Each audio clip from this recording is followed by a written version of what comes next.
Hey everyone, this is Alistair and Nick, and we're here to record Set review for Magic Origins for Canadian Highlander. so I guess we're just going to start in color order. Yep. With the Mythics, here's Kytheon. He turns into Gideon. I mean, of all of the Planeswalkers, he's the one I think that is the most comparable to an already playable creature. Yeah, one mana 2/1 is Human Soldier. There we go. That's great. The activated ability is super relevant, so it already compares favorably to Van Lines. You don't even need to know what the other side does. You should look at the other side, because it's actually super good for 1 mana. Yeah. It's not the best. Like, it doesn't... The last time this is Gideon's cost, what, 5? Right. So 4, I think.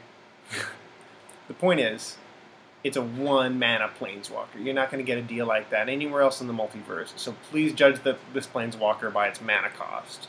I think the card's very strong. You'll see lots of play. Yeah, even just for its creature side. Yeah.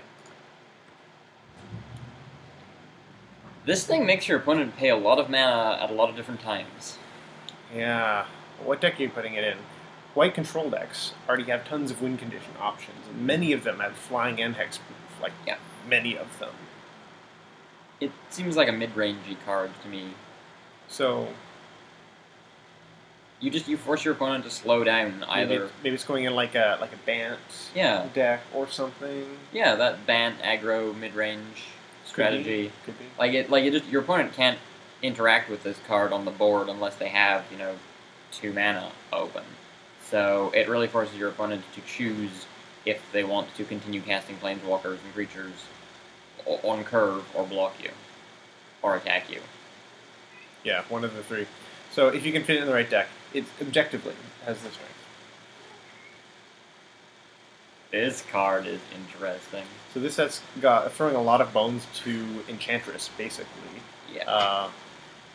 I think that this is a deck unto itself, which is going to be hard. It's Replenish and Opalescence in 1 card. Yeah. I think it's very hard to say whether or not this could possibly be a Highlander deck yet, because there's really not very many effects that do this sort of thing. But it should at least be recognized for being a new card that does something that very little does. Players that have always thought about Enchantress, maybe now's the time to bite, because cards like this, please, break it. We want to see it. I'm confident Surge is going to play this card. This is a card like Containment Priest. Yeah, so it's another Containment Priest effect. They're tossing these out there.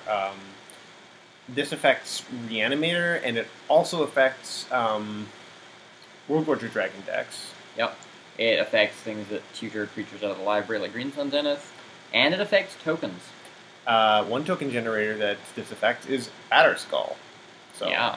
Or did any spell that creates creature tokens, like Lingering Souls. Sure. So there's a lot of things this actually is just a 2-for-1 against. Is it worth putting in your deck? It's hard to say. As a control deck, keep in mind you can always just cycle it. So maybe this gets in those reactive control decks that are looking to drag the game out long. Makes it more and more likely that you're going to have an effect out of this card. I think it's worth testing for sure. Yep.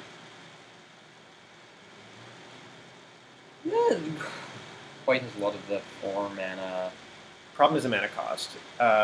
If you told me I have no options for a high curve in my white weenie deck, I'd say, oh, how about this? Thing is, you have so many options, and you only want to play a couple of them. So I don't think this will fit into any deck, even though it seems like it's going to just take over the whole board. The fact that it doesn't tap is nice. Yeah, it's nice, but it's probably not good enough. No. This, on the other hand, I am impressed by how undercosted they seem to have made Renown. Like, almost all of the creatures in the set that have Renown seem to have it tacked on to an already decent creature. Yeah, it's interesting. And they give the trigger when it's Renown. But any reasonable aggro or temper deck can get 1 creature in. It's something you can do. So maybe it's a sacrifice of some sort. You're playing a removal spell when you'd rather play another creature. But you can do it if it's worth the reward. And here the reward is amazing. It's a Stoneforge Mystic. Yeah. I mean, it's obviously not as good as a Stoneforge Mystic, but Stoneforge Mystic costs points. And this is a 3/3.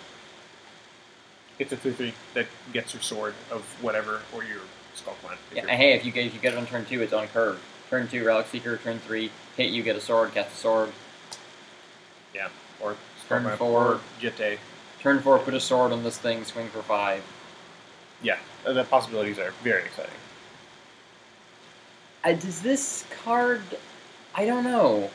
Like, it's trying to be a lot of different cards. It's one of the throwbacks they put into the set, and it doesn't accomplish what you think it does. Like, you read it and you're like, wait a minute, it says non-land. You choose, but then it just doesn't matter. Oftentimes, control decks are just going to have their one creature, and the spell does absolutely nothing. Sorry.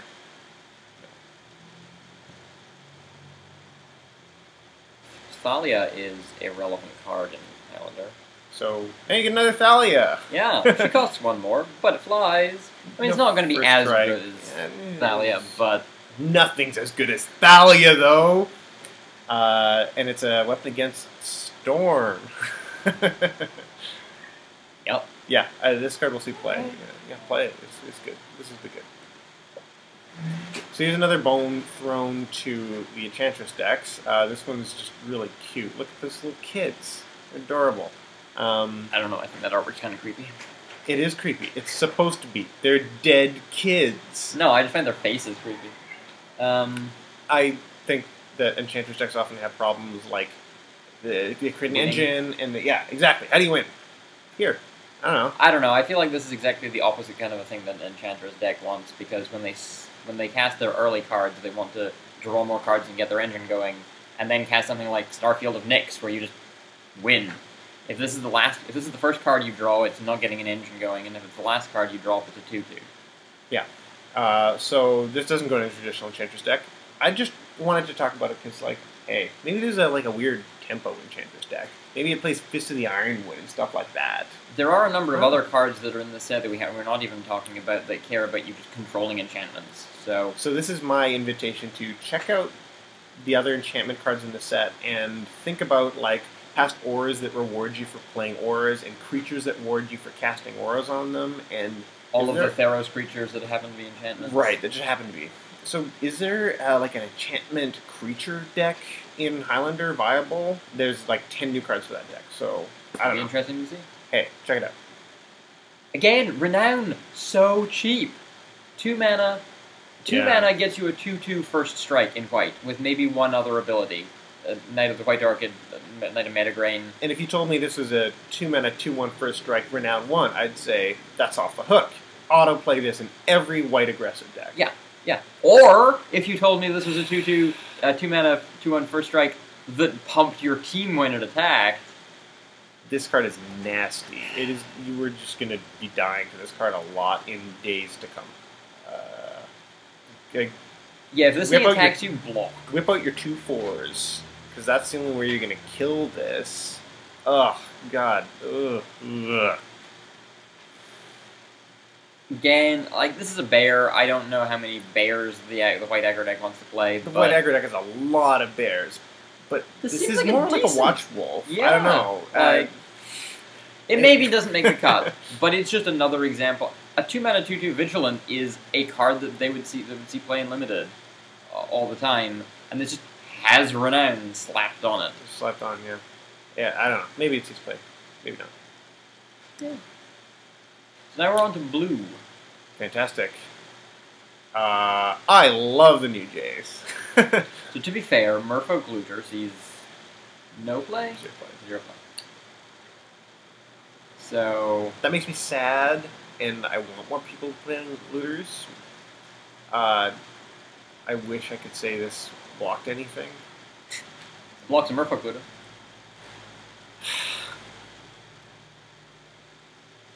If you get him to the point where you've got 5 cards in your graveyard, and that happens in Highlander, It happens on turn 3 all the time. Yeah. This is going to be flipping on turn 3. Let's be real here. I don't know that that's lands and consistent. a brainstorm. Okay, no. You Not usually on turn 3, but turn 5. Turn 5 easily. Yeah. Just Watch out. And I mean, the flip side is not that great either. You Keep get in to mind, it's a 2-mana Planeswalker. What other 2-mana Planeswalkers have we seen before? This compares very favorably to him. So, I'm not going to utter the name. Yeah, no, I love Jace. I'm going to start playing Merfolk Looter in my deck. How weird is that?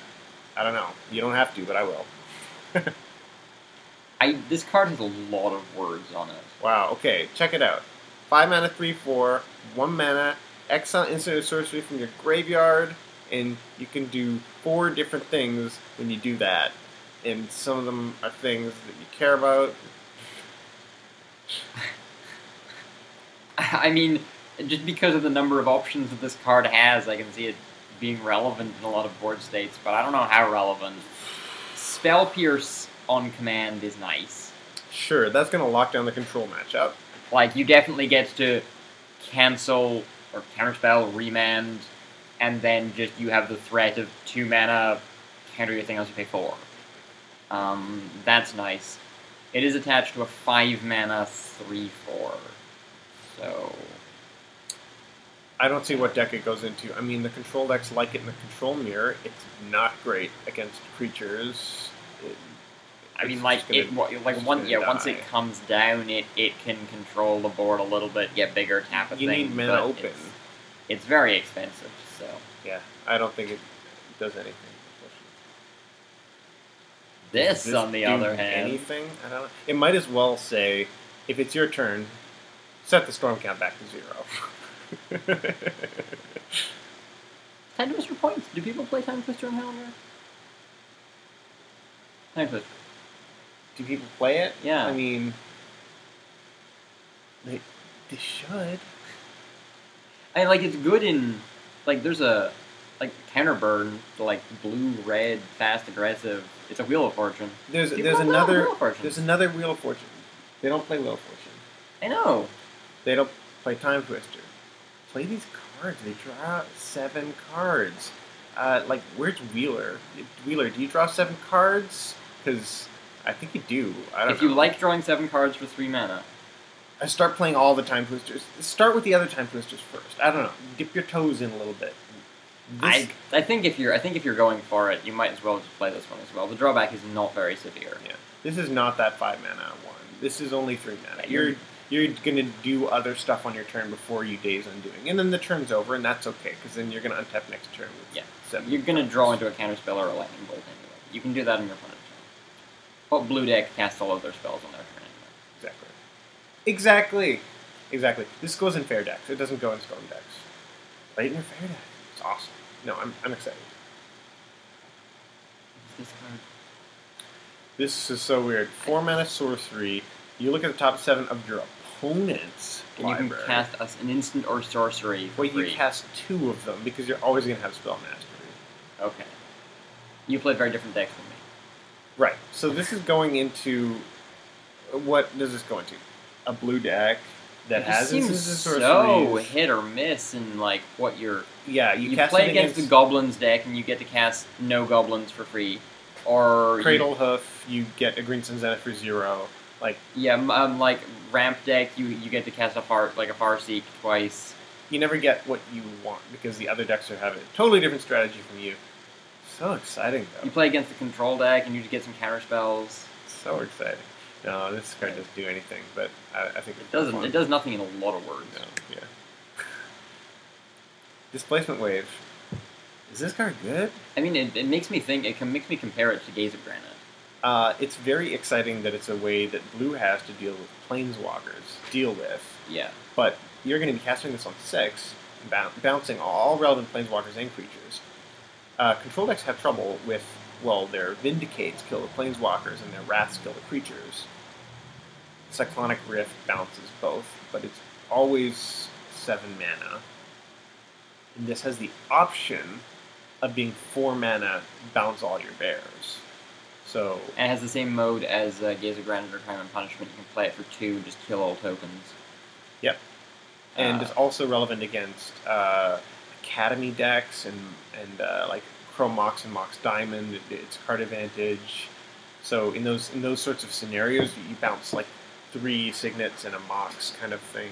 Yeah, as somebody who casts Gaze of Granite, X equals 5 a lot with a 6-drop in play. I'm not used to casting Graves of Granite, but as a blue mage, I'm excited to have access to it now. Yeah, it seems like something in the blue decks. It's a new toy for the blue decks. They can learn how to play Graze of Granite. It looks like Cyclonic Rift. It's not. It's much, much more flexible, so test it. So, if you like Venser, but you wish he cost half as much mana and was a merfolk... What do you mean counter spells? You have 2 extra mana. You have counter spells. Wow. Cool. Is Merfolk a deck? There's not enough floors, is there? I don't know, but... It doesn't matter. This just goes in our blue tempo decks. Yeah. You can't remove a blocker with it, so to be fair. But you can drop it in turn 2 as a Merfolk Bear, if that is relevant, or you can just flash it in and... I don't know, it seems versatile. It certainly seems good if there's a Merfolk deck. It's good Merfolk. It doesn't remove a blocker, so I don't know if it goes in like a blue-green tempo deck. The power level on the creatures in that deck is through the roof. Yeah. So play it if you care about Merfolk. Hey, it's like one of the better Merfolk ever printed. Yeah.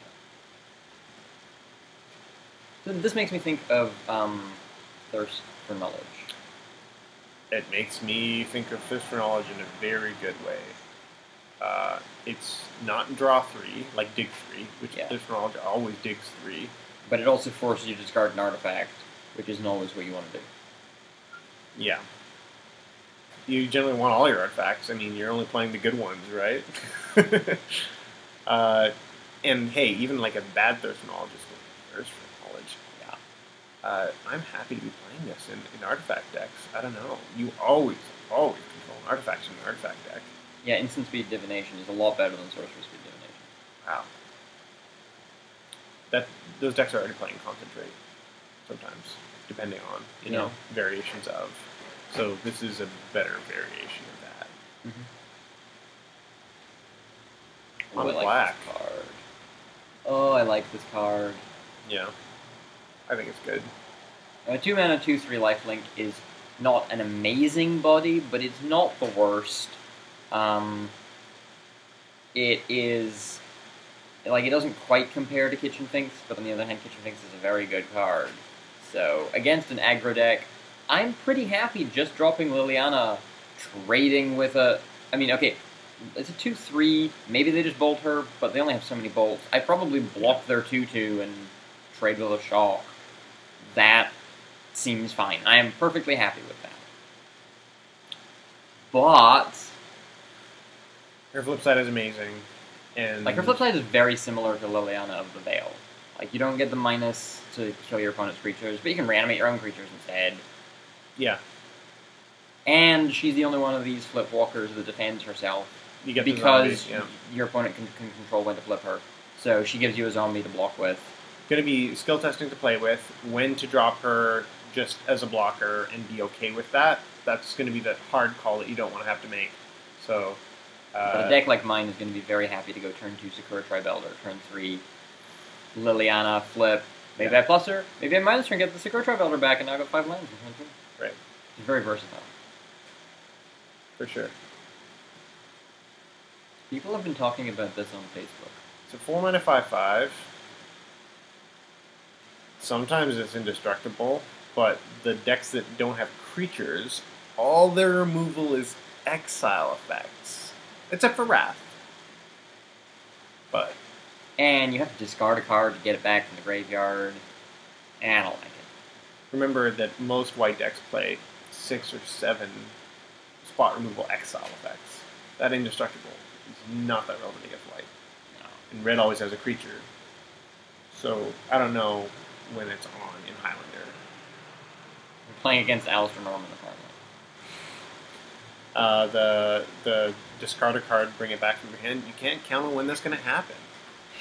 Yeah, so you just ignore it. Just ignore that. It's not even that strong, but you don't even know how often that's going to happen. And your opponent gets to control it, too. Like, if I have a Scavenging Ooze in play... Are you Baduka-bogging here? Like, you're jumping through some major hoops if you're trying to make it happen. And you're getting a 5/5. It's just a 4 mana 5/5. Play Phyrexian Obliterator. Come on. Demonic Pact. This is so exciting. Look at this. You've got 4 turns to live. Th- Counting the one that you cast it, right? 3 more turns to live. So you have 3 turns, you get to do 3 cool things. And on the 4th one, you're dead. Unless you have any enchantment removal. And if you're You know what I really want to see? Surge? You know what I really want to see someone make a deck with? This and Donate. Oh, that's beautiful, actually. What I find really cool is that this was actually a card that was submitted for the You Make a Card contest that produced Waste Not. And Hey, yeah, I remember they that. repurposed it because it fits perfectly with the story they're telling here. Totally. That's cute with Donate, unfortunately. The modes, all of them are individually strong-ish, but I'll be honest. If it didn't have that last mode, I still don't know that I'd play it. Unfortunately, yeah, it doesn't do anything the turn you play. It doesn't affect the board on turn 4. Ugh. A 4-mana enchantment that draws you 2 cards a turn is good, but it only does that once. Yeah, and it's not actually good with Donate, because what are you going to do? Donate it on turn 5, and then they get all these sweet upsides, 2 upsides before they die. No, you do the three mode, then on the third turn you but donate then you're it. donating it very late in the game. It's, yeah.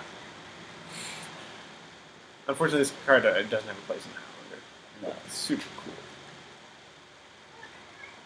Cathofed. Soul Lord. I really love the story of this set. Yeah. They've done a very good job of it. Yeah, for sure. This is like dripping with flavor and also some sort of black goo. I mean, Is it good? I don't know. I don't know, like, 6 mana for just a flying donkey, right? yeah. Whatchamacallit? Bloodgift Demon. Sees some play. I saw you losing to that tonight. Ha ha ha ha. This thing's a 6/6, but it is more erratic when it triggers. So, Yeah, I don't know. It's so much mana. I mean, just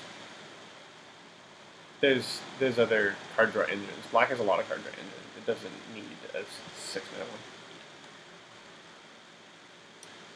So this gets played in Storm. Yeah. Not Happy birthday, all- Storm. It's your Not birthday. all decks are going to play this, because not all black decks are going to hit Spell Mastery when they want it. And you know, it's definitely not just a demonic tutor, but it is in Storm. Yeah. I don't know. Check it out. Think Yeah. about it. If you're like Grixis Control, it's awkward. You have to cast the spell yeah. right away. Can you? Yeah, can you spend the triple black on something? I don't know. Yeah. Hey, black aggro decks. It seems like a pretty sweet black aggro card. This is real. It doesn't return to your hand. It returns to the battlefield. You Yeah. can basically cast this out of your graveyard. How many creatures does the black aggro deck care about having in its graveyard? Like, few of them recur each other, and it's not wasting animate deads on 2/2s. Yep. This thing just keeps coming back. This is for real. It's like Bloodghast. Yeah. Comparable to Bloodghast. Yeah. And Bloodghast is like a centerpiece of that deck, right? This is a 3/1. Sweet. Awesome. 3-flower Bloodghast. Not quite as consistent to get back, but no, it'll get there. I just love this card. It's so well designed. Unfortunately, it's not going to happen in Highlander. It's 5 mana, 4 power. But Yeah. check out the design. It's a hypocrite. It's a hypocrite, and it's in this eye blight hunter, right, of Lorwyn. Not perfect creatures, but it itself is a 4/3. Yeah, it's beautiful. So I don't know. Does this do anything? I don't know. Didn't they print a 4 mana 0/1 with this ability in Torment? 4 mana, I don't know. I think they did. Whatchamacallit, Night Howler is a creature that's an XX, where X is the number of creatures in the graveyard. This thing's an X4. Or, no, sorry, it's an X+1/4. And it has Death Touch. So, it's hard to block, and it's maybe dealing is maybe like a 3/4 or something. I don't know. I don't play the Black Aggro deck. This is interesting. Black Aggro deck, tell us if this is better than Description. It doesn't have synergy with the Filer of Souls. So exciting. Check this out. It's just Damnation. Yeah. No, it's not. Because you can cast Tassiger and then Language. Oh. Yeah. So black creatures have been going up in toughness lately, and I mean, any of the control decks, like the control decks want to kill a bunch of small creatures. You're always sad when you Damnation just to kill their Consecrated Sphinx or something. and you're also sad when you Toxic Deluge paying 4 life on turn 4. Yeah. And you've got an extra mana. Like, those days are long gone. This kills Thrun. This, I mean, it kills indestructible creatures. I don't know if we have any of those we care about, but yeah, it can just wipe their side. It can be a Plague Wind for 4 mana. Yeah, this is going to see a lot of play. Yeah. Red. Chandra. This flips if she's dealt 3 or more damage in a turn to anything. Excludes her attacking. So you can attack for 2, bolt them, ping them, flip her, activate her plus ability, hit them. That's like, what, 9 damage? But I don't know if a 3 mana 2/2 that isn't called Magus of the Moon goes in the mono red burn deck. Well, maybe not the mono red burn deck. Blue red tempo, the deck that plays Gutter Snipe. Tempo. So This is very similar to Gutter Snipe. This is like a super upgraded Gutter Snipe. Honestly, Well, I think she's comparable to Gutter Snipe because she deals less damage. yeah, it's a super upgraded Electrode, alright? Electric can hit creatures. Still, this definitely goes in the blue-red deck that plays some burn spells and also a Delver and some counter spells. Yeah. This is very good in that deck. It's actually a total upgrade to that deck. It's very exciting. So they've really been pushing the red draw recently, which They've been seems trying to exciting. do lots of different things, especially in this set. There's lots of different variants on red card draw.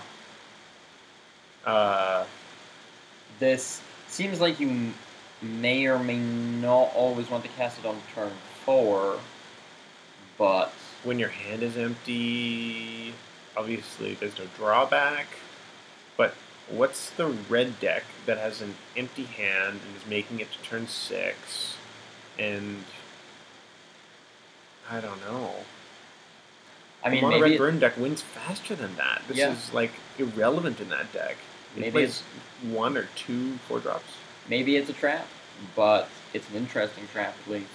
Get trapped by it. No, if there's a slow burn deck, people playing that deck, play that deck. It's really interesting. Yeah, I really like the notion of a longer game red deck that still just burns everything, but I don't know if that goes draws in more cards. I don't know if this goes in that deck. It might. I don't know the deck that well, and I want to hear from the slow burn players. Average Dragon, tell us what you think. I think it's worth testing. It definitely in a slower red burn deck. Yeah. This seems highly comparable to Siege Gang Commander. Yeah, Chandra's parents are like this weird siege gang commander that I mean, they have 2 tokens Uh, instead of 3, but they fly, which is big. and it's only 4 mana, but it's Yeah. 3 mana to sacrifice. Do you compare it to Siege Gang Commander? Well, that he's not exactly playing Artificer Tribal in red, so I don't know if you can compare it that favorably, just because the creature deck isn't there. Part of the advantage of Siege King Commander is that for a Goblin King, it's 8 power. Yeah. Right. But it is 4 9. mana. Yeah. And they fly. I don't know. I mean, there's a lot of cards in this set. This is the once again goes in some sort of weird slower red deck, There's a lot of cards in this set that seem good in decks that maybe don't exist. But which is too bad because they'll probably never see play. But if they keep making cards for decks that don't exist, eventually those decks exist. exactly, 5-color Planeswalker Wildfire didn't exist 5 years ago, and now that's like in the right metagame. It's a strong deck. It is. And there's a blue card in the set we didn't mention that gives you a Thopter if you have an artifact and draws you cards. It's like Right, so is maybe this some there's weird kind of Thopter deck? blue-red artifact Yeah. counter burn. I feel like there's a lot of cards in this set that give you options and inspiration for going in new directions rather than just adding cards to the deck that you've already built. Right. And here we have another red draw spell. And another prowess creature. That's kind of interesting. Came out of nowhere. Now they're just in mono red. Well, prowess is the mechanic that they're going to keep using now. It's evergreen. That's You can awesome. see Yeah. prowess red and blue creatures, and this one seems reasonable. I mean, Yeah, I mean, don't be afraid to play it on turn 2, because on turn 3, you burn away the blocker and get in there for 3. That's great. yeah, that seems fine. But on turn as a top 4, deck, yeah, or as a top, you turn 6, you run out of gas, sure. draw this, then Yeah, it's play very, Pia and Kira Nalar. it's very real. Yeah, in all sorts of red decks.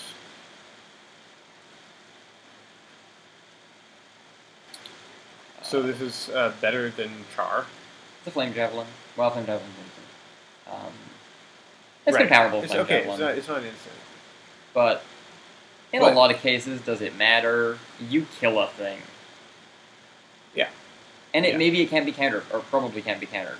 Especially in a burn or Yeah. counter burn deck. I don't know, As seems a good blue enough. player who often like stabilizes at 4 and depends on counter spells to make it through the rest of the game. Yeah, This card just kills you. exactly. So I don't know. It's a lot of mana for a red deck.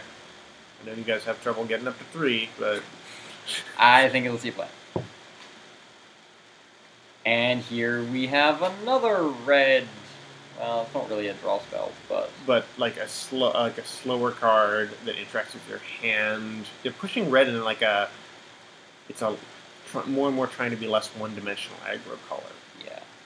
And it's like a draw spell, and you just all your lands become. You discard your land, and you get a shock instead. Yeah, that's cool. Also, somewhat interesting in a lands-focused deck. Right. The red was always a splash in the lands deck, and Seismic Assault being triple red is really awkward. But unfortunately,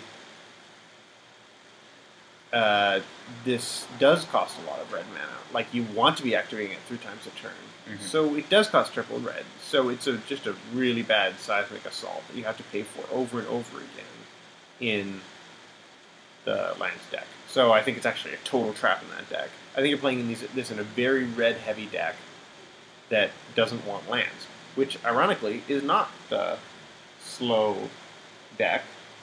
It does want lands oftentimes. It's the fast deck. Try this in straight-up mono-red burn in the fast version. And there's another card that we're going to talk about in a minute that is a red card that gives you things to do with your lands. Yeah, interesting, yeah. And here we go again with slapping Renown on creatures. 3 mana, 2/2 haste. Maybe not quite, but close. Close to being playable. But with haste, it means that it's going to be so easy to trigger the Renown on this thing. Your opponent is not going to be playing around trying to block it. Yeah. And then it just keeps punching them. And punching them. And punching them. Yeah, this is exciting. I mean, it's 3 mana. Play it anyway. This is just a very strong card.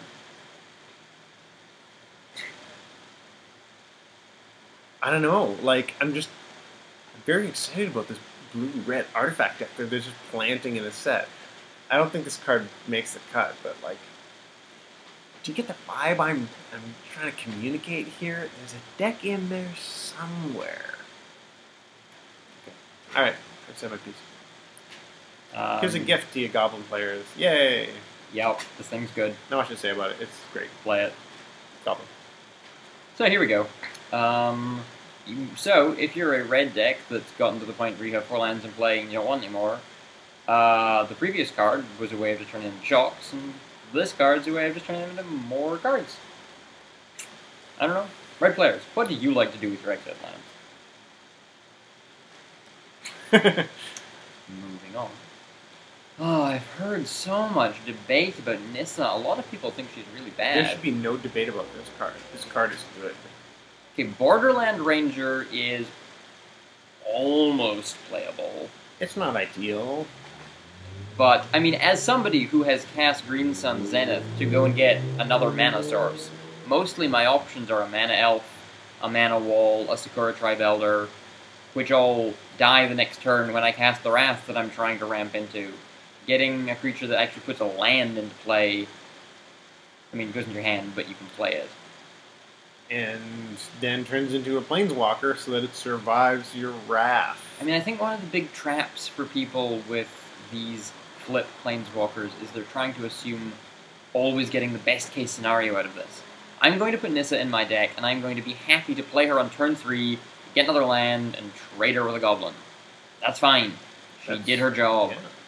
And I was talking to you earlier about doing the maths on how much card advantage she gives you versus Courser of Proof. Her flip size plus is going to draw you a significant number of cards if the game gets away, like versus a control deck. I mean, if you drop this and Courser on turn 3, Courser only draws you cards if you're drawing lands. If there's no lands on top of your deck, I mean, Courser's obviously a better body against an aggro deck, but when you hit those lands, then Nissa flips, and if you top deck her late game, maybe you just flip her right away.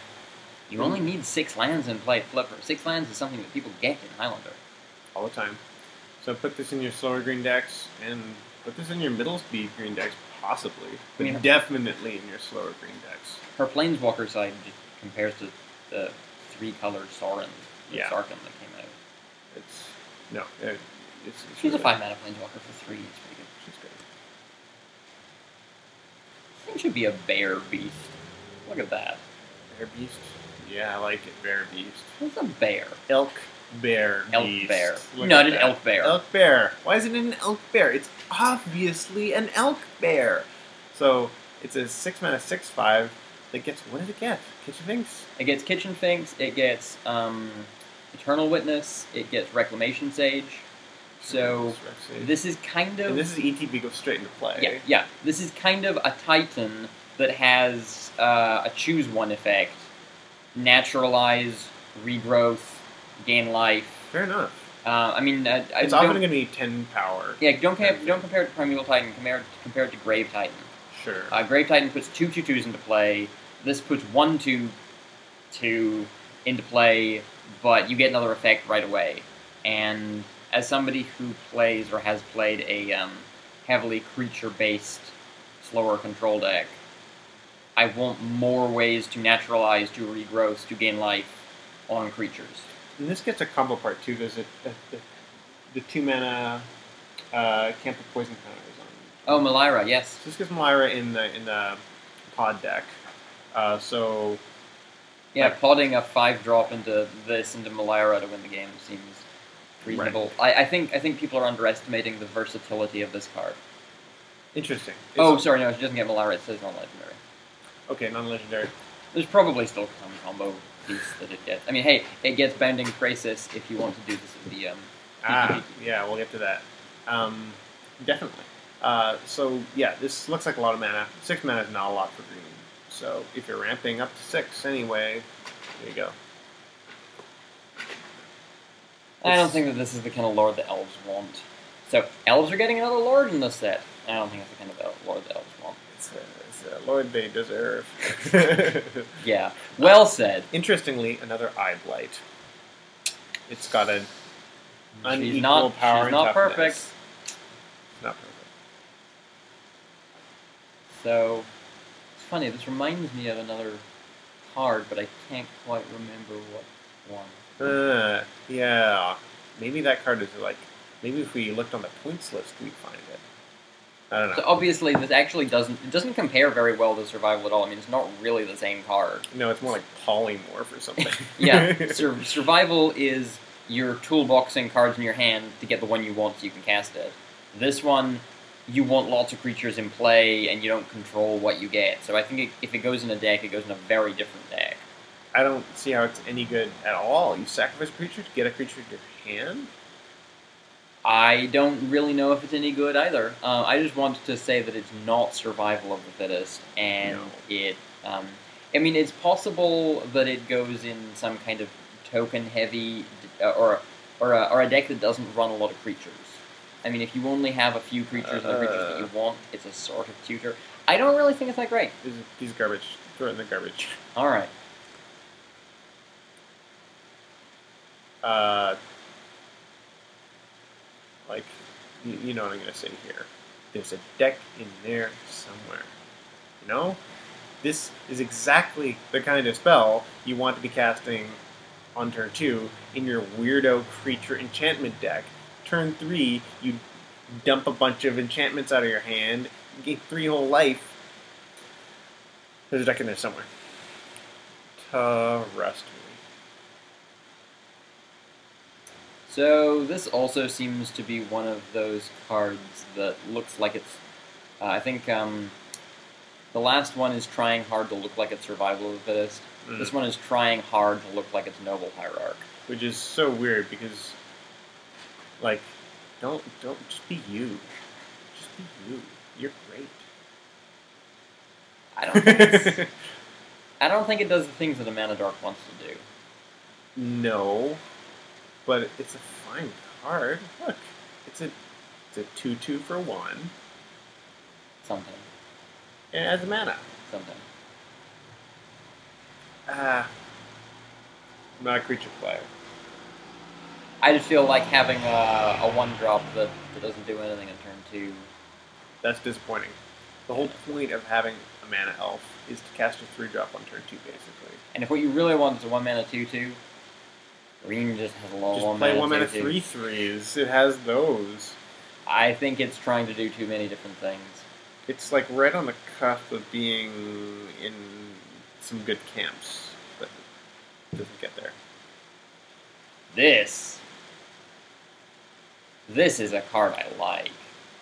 So, blue green loves playing 3 mana 1/1s that just get out of hand really fast. This gets out of hand much faster than any of them. And it has trample. Yeah. It's a Quirion Dryad. I mean, those blue-green decks are amazing, but that's one of the biggest issues they struggle with, is they get their Quirion Dryad to a 12/12, and they start getting chumped by Blood Boss and tokens, and then they have to go and find a way to tap or bounce their opponent's creatures, and then, there's this enormous monstrosity in play, and they're waiting to find the way that they can kill their opponent and get rid of the blockers. This is super relevant. Tarian Mauler has, sometimes seen a bit of play. It's kind of exciting, but this is just a way better Tarian Trample Mauler. really matters on this card. Yeah, and it's both deal. players. Yeah. Tarian Mauler's just your opponent. Yeah. It's Quirion Dryad plus Taurian Mauler. Plus On the trample! same card. Yeah, no, it's very good. Very strong. You want to talk This about this thing's so card? cute! It's so cute. The art is great. Look at that. Tilt shift. Speaking as somebody who has played the survival deck a lot, there are sometimes effects that you need to be on creatures to get them, that just actually aren't on a lot of creatures, or a lot of cheap creatures. Before Reclamation Sage was printed, I struggled a lot to find the cheapest possible way to naturalize on a creature, and usually end up being saddled with Wickerbow Elder, who costs 5 mana. This thing isn't quite as good as Reclamation Sage, but in a deck like that, it may well just want another copy of that. And I think... It is a worse Reclamation Sage, so don't play this if you can play Rec Sage. Yeah, but some decks just want another Reclamation Sage. I mean, my deck always had a terrible matchup with the artifact decks that just play a million artifacts. And... It's very niche, but it's here if you need it now. So, this thing. Hey, double strike decks are a thing. Like, Chris Sutherland has proved that in the past. Chris, tell us, is this good? I think so. I don't know. Look at it. You play 3 mana 2/2 double strikes.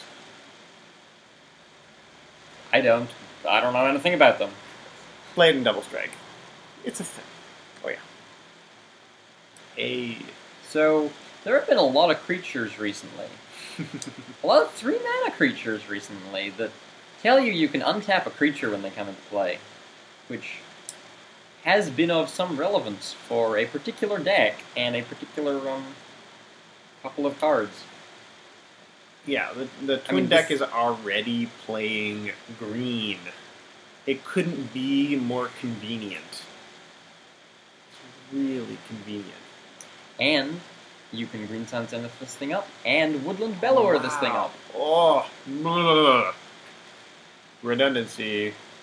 Keep her on that deck. Again, Renown. Just super undercosted. 3 mana, 2/3 Vigilant is sort of meh. But the first time it hits your opponent, you have a 4/5. You just need to cast one removal spell, like slightly out of sequence, to make that happen.